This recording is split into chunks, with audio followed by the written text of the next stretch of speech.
মনে রাখবেন, যখন রক্ত সম্পর্কীয় কেউ আপনার সাথে প্রতারণা করবে, ভেঙে পড়বেন না। মনে রাখবেন, হজরত ইউসুফ আলাইসাল্লাম আপন ভাইদের দ্বারা প্রতারিত হয়েছিল, কিন্তু এর পরেও তো তিনি থেমে থাকেননি, বরং সফল হয়েছিল। যখন পিতামাতা আপনার বিপক্ষ হয়ে দাঁড়াবেন, ভেঙে পড়বেন না। মনে রাখবেন, হজরত ইব্রাহিম আলাইসাল্লাম নিজ পিতার দ্বারাই আগুনে নিক্ষিপ্ত হয়েছিল, কিন্তু সেই আগুন তো তার একটা পশমও পোড়াতে পারেনি। যখন ঘোর বিপদে পতিত হয়ে বের হয়ে আসার আর কোনো উপায়ান্তর খুঁজে না পান, আশার শেষ আলোটিকেও দেখতে না পান, ভেঙে পড়বেন না। মনে রাখবেন, হজরত ইউসুফ আলাইসাল্লাম মাছের পেটের অন্ধকার প্রকোষ্ঠ থেকেও উদ্ধার হয়েছিলেন। ভুলে যাবেন না, আল্লাহ আছেন। আলো বাতাসও যেখানে পৌঁছাতে পারেন না, সেখানেও আল্লাহর রাজত্ব চলে। যখন আপনার বিরুদ্ধে অপবাদ আরোপ করা হবে আর গুজবে দুনিয়া ছড়িয়ে যাবে, ভেঙে পড়বেন না, এসবে কান দিবেন না। মনে রাখবেন, হজরত আয়েশা সিদ্দিকা রাদিয়াল্লাহু সাল্লাম এর বিরুদ্ধেও অপবাদ আরোপ করা হয়েছিল, কিন্তু দিন শেষে তা সততা এবং সৎ চরিত্রের আলোয় ছড়িয়ে পড়েছিল সব দিকে। যখন আপনি অসুস্থ হয়ে পড়বেন, ব্যথায় কাতরাতে থাকবেন, ভেঙে পড়বেন না। মনে রাখবেন, হজরত আয়ুব আলাইসাল্লাম আপনার চেয়েও 1000 গুণ বেশি অসুস্থ ছিলেন।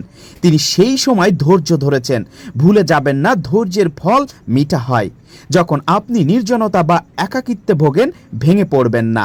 স্মরণ করুন হজরত আদম আলাইসাল্লামকে, যাকে প্রথমে একাকী সঙ্গীবিহীন সৃষ্টি করা হয়েছিল।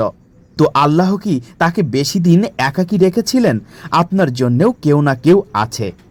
যখন কোনো যুক্তি দিয়েই আপনি কোনো একটি অবস্থার পেছনের কারণ খুঁজে পাবেন না, তখন কোনো প্রশ্ন ব্যতীতই স্মরণ করুন হজরত নূহ আলাইসাল্লামের কথা, যিনি অসময়ে নৌকা তৈরি করেছিলেন, কিন্তু এরপরেই তো এক প্রলয়ঙ্কারী বন্যা হলো। সুতরাং কখন কি হয় না হয় তা আপনি না জানলেও আল্লাহ জানেন। যখন আপনি পরিবার, আত্মীয় স্বজন, বন্ধু বান্ধব, সর্বোপরি সারা দুনিয়ার দৃষ্টিতে কৌতুকের পাত্রে পরিণত হবেন, একদমই ভেঙে পড়বেন না। স্মরণ করুন আমাদের প্রিয় নবী হজরত মুহাম্মদ সাল্লাল্লাহু আলাইহি সাল্লামের কথা, যিনি তার আপনজনের হাসি তামাশার পাত্রে পরিণত হয়েছিলেন, কিন্তু যারা তাকে নিয়ে হাসি তামাশা করত, সেই আবু জেহেল, আবু লাহাবেরা আজ কোথায়? দুনিয়া এবং আখিরাতে তাদের চেয়ে ঘৃণিত আর কে আছে? আল্লাহ তাআলার কাছে সবচেয়ে প্রিয় বান্দা হলেন তার প্রেরিত নবী রাসূলগণ, আর তার প্রেরিত সেই সকল পয়গম্বরগণকেই তিনি সবচেয়ে কঠিন পরীক্ষায় ফেলেছিলেন, কিন্তু তারা আল্লাহর ওপর থেকে ভরসা হারাননি। তারা ধৈর্য ধারণ করেছিলেন, আর এর ফলে তারা একসময় সফল হয়েছিলেন।